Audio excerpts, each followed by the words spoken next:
Este é o Brasil cuja história começamos agora a rememorar. Foi este país gigante, este Brasil de dimensões continentais, o cenário dos fatos que vamos iniciar neste momento. E que começamos a recordar na imagem de jovens que ainda eram crianças quando tudo aconteceu, ou de crianças que nem sequer haviam nascido quando tudo se passou. Dos que não puderam viver as experiências daquela época. E assim, a eles, aos jovens, aos que não viviam ainda, dedicamos principalmente este programa. Bem como a todos aqueles que aos poucos foram esquecendo os dramáticos instantes de 11 anos atrás. Quando o Brasil era outro, era o Brasil de ontem. Uma nação no momento histórico de uma gravíssima opção. E voltemos, portanto, um pouco ao passado. Sem ódios nem rancores, apenas para comparar. Foi há muito pouco tempo. Apenas 11 anos. E o Brasil sofria uma de suas piores crises. Greves sobre greves, ameaça de guerra civil, caos quase incontrolável, deterioração econômica e financeira, indisciplina invadindo os quartéis, inflação galopante, forçando para o alto, praticamente a cada semana, os preços de tudo. Foram momentos terríveis.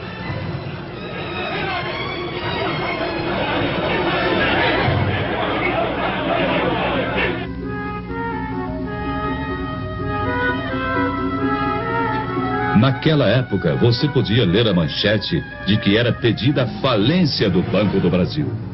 Eis uma daquelas manchetes. Hoje parece humor negro, diante desse gigante que é o Banco do Brasil, já se afirmando no mundo inteiro. Mas aconteceu. Os jovens de hoje, é certo, não se lembram disso. Eram crianças naquele tempo. Tempo de incertezas. O mundo num de seus melhores períodos de prosperidade. E o Brasil, uma triste presença entre as exceções. Apontado como devedor difícil, de chapéu na mão, mendigando apoio. Pedindo o reparcelamento de compromissos financeiros vencidos. Em situação de quase insolvência. E visto por sua importância no continente como um barril de pólvora, cuja explosão levaria também o caos às nações vizinhas. O Brasil é um país enfermo, dizia-se lá fora. Será uma nova Indochina. O gigante está de joelhos. Essa é a opinião corrente. Fazendo ainda mais triste a nossa imagem pelo mundo afora. Pois o que se dizia no exterior apenas retratava nossa real situação, sem saber como seria o dia de amanhã.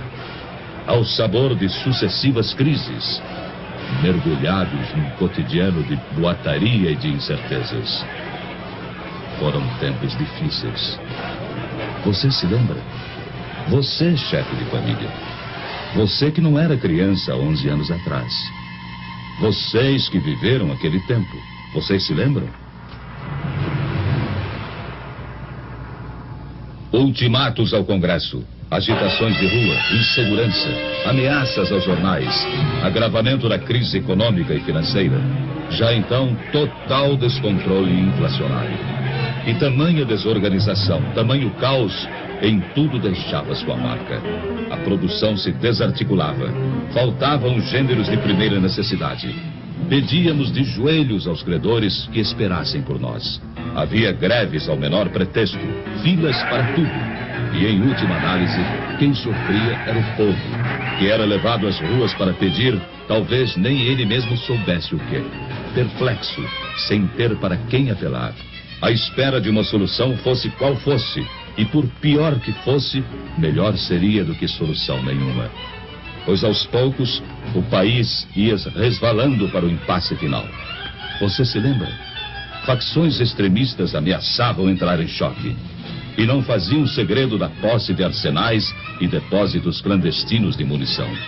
Era o caos irremediável que chegava a passos largos. E sobre o caos brotavam já o suborno e a corrupção. Estava se armando o cenário para o capítulo final do drama. Um drama de consequências imprevisíveis e que ninguém na época poderia dizer ao certo como iria terminar. pelegos, agitadores, bajuladores e adesistas, aventureiros, e por trás deles o comando vermelho dos comunistas. E até gente séria, idealista, mas iludida. Havia de tudo. Havia de tudo naquele imenso caldeirão fervente em que se transformava o Brasil. Você se lembra? Não se sabia ao certo quem estava mesmo à frente do país, quem dirigia os destinos da nação. Por isso, não podia haver comando, nem disciplina, nem ordem e nem progresso. E muitos donos se diziam os verdadeiros donos da situação. Foi há 11 anos atrás. Há apenas 11 anos. E hoje, ao documentar aquele passado ainda recente, uma pergunta chega a se impor. Como foi possível aguentar?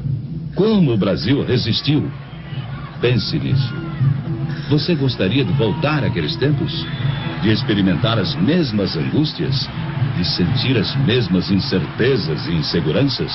De voltar ao Brasil de ontem? De ler as mesmas manchetes e ver os mesmos espetáculos? A resposta fica com a consciência de cada um.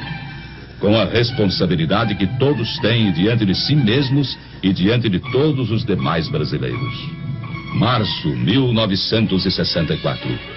O drama brasileiro chegava ao auge.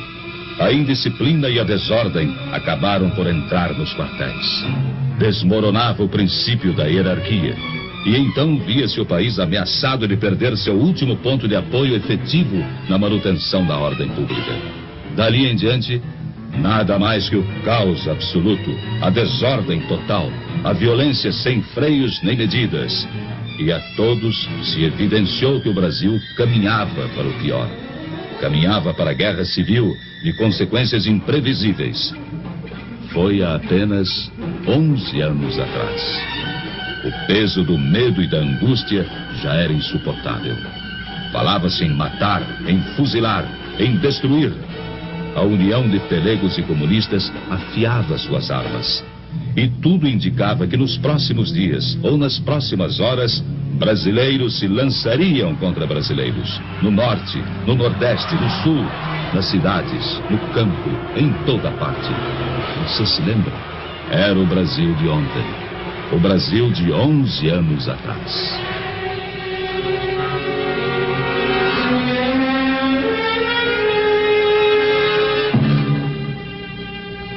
Foi no último instante, quase no momento derradeiro.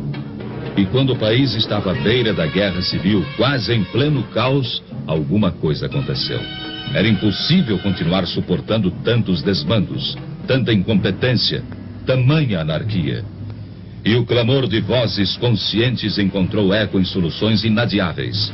E as Forças Armadas, elas próprias, mais do que ameaçadas, foram chamadas, praticamente intimadas, a cumprir a missão que o momento lhes impunha. Restabelecendo a ordem e livrando o país dos trapos vermelhos que ameaçavam sufocá-lo.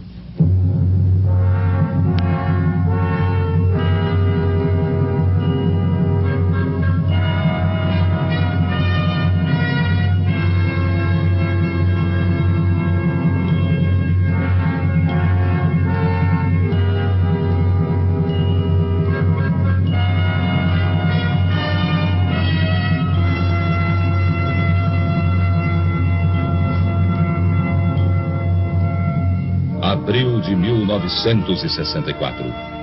Tomava posse então o presidente Humberto de Alencar Castelo Branco. À sua frente uma tarefa enorme: normalizar a vida do país, recuperar-lhe as finanças e transpor o hiato havido nos anos anteriores. Um hiato de marasmo e paralisia, tudo isso sufocando o desenvolvimento brasileiro. Foram tempos difíceis.